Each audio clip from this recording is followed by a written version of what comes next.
Hey, what's going on, everyone? So I just want to make a quick video here on the Strand Bow Hunter, the Dive Hunter, or the Bow 2 Punch Hunter, depending on which video you watch. But let's start with the actual subclass here, which is the most important part. I'm using Marksman Dodge just because you can get your Ensnaring Slam faster using this.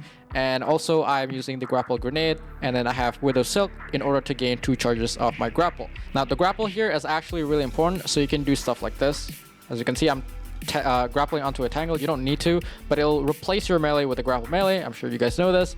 And then what you want to do with this build is you want to draw the bow while you're doing this, right? Hit the target and then instantly melee them. It will basically instant kill that person, right? And then they will drop a tangle and you will drop 1 orb of power. And the reason for that is because I'm running the heavy-handed mod, allowing my Grapple Melee and my Threaded Spike to create an orb of power after a kill. Now for the fragments, I have Thread of Ascent for plus 40 handling and plus 30 to airborne effectiveness after I use my grenade for 10 seconds. I also have Thread of Mind to regenerate my class ability after killing a suspended target, which pairs really well because you are using your class ability for Ensnaring Slam. You can also swap Thread of Mind with Thread of Wisdom if you want more orb of power. So basically, instead of getting class ability, you're getting an orb of power after defeating a suspended target. And then I have Thread of Generation. Dealing damage generates grenade energy. And then finally, Thread of Warding. With picking up an orb of power grants you Woven Mail. And if you guys don't know what Woven Mail is, as you can read there from the text, your body is encased with a protective mesh of tightly woven strand matter, greatly reducing incoming non-precision damage.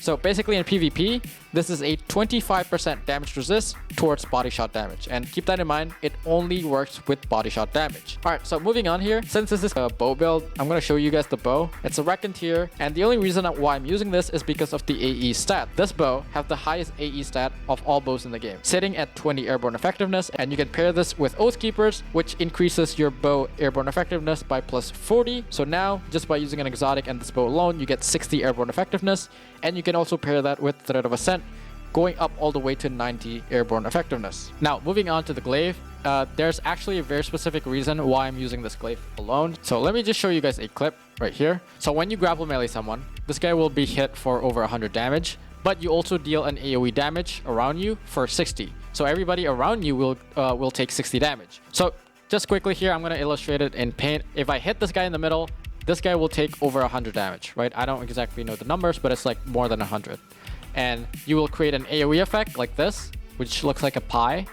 And everybody within this radius will take 61 damage, or more specifically, 60.01 or something like that, right? Because it's rounded up in the game. And this is really important because you can pair it with this Glaive. And this Glaive deals 146 to the body, allowing you to one-shot Guardians even at 10 resilience who are affected by the Grapple Melee AoE. Luckily enough, this Glaive also have Demolitionist, which means that with this build, which is a grapple intensive build, you can gain 22% of your grenade ability back if you get a kill using this weapon. Again, Impulse Amplifier is kind of mandatory for PvP Glaives. For the other perks here, I have Accurized Rounds, Tempered Thrust Rod, and a Handling Masterwork. I also have Ambush, which provides you with a plus 20 to handling and range, but it will go away once you take or deal damage after 2 seconds. Again, the handling might seem bad at 53, but you do get plus 40 to your handling if you proc Thread of Ascent. So again, let me just replay this clip, right? So I grapple melee this guy. These 2 people are hit with the AoE effect. I swap over to the Glaive, one-shot them with the Glaive. And not only that I'm gaining grenade ability back, I also have shield energy for my Glaive.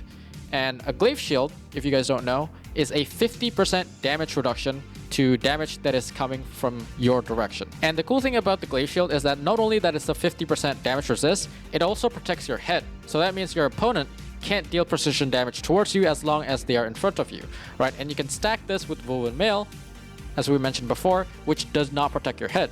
So the damage resist that you stack from the Glaive Shield, which is 50%, you can also stack that with Woven Mail, which is 25%, giving you a total of 63% damage resist. And I have a clip here to demonstrate. So a bow usually deals 100 damage to the body, and if I hit this person, I will deal a total of 38. And while we're in the topic of Grapple Melee AoE, you can actually swap the bow here with Biting Winds if you have one of these with Swashbuckler. One important thing to keep in mind is that aside from the one-shot headshot fun things that you can do with Swashbuckler, you can also hit them in the body for 133 damage. That is enough to kill Guardians who are affected with the Grapple Melee AoE up to like a certain amount of resilience. Another alternative is the Assassin's Cowl. Someone actually mentioned this from the montage video. I'll like put their comment in the on screen right now if I can find it.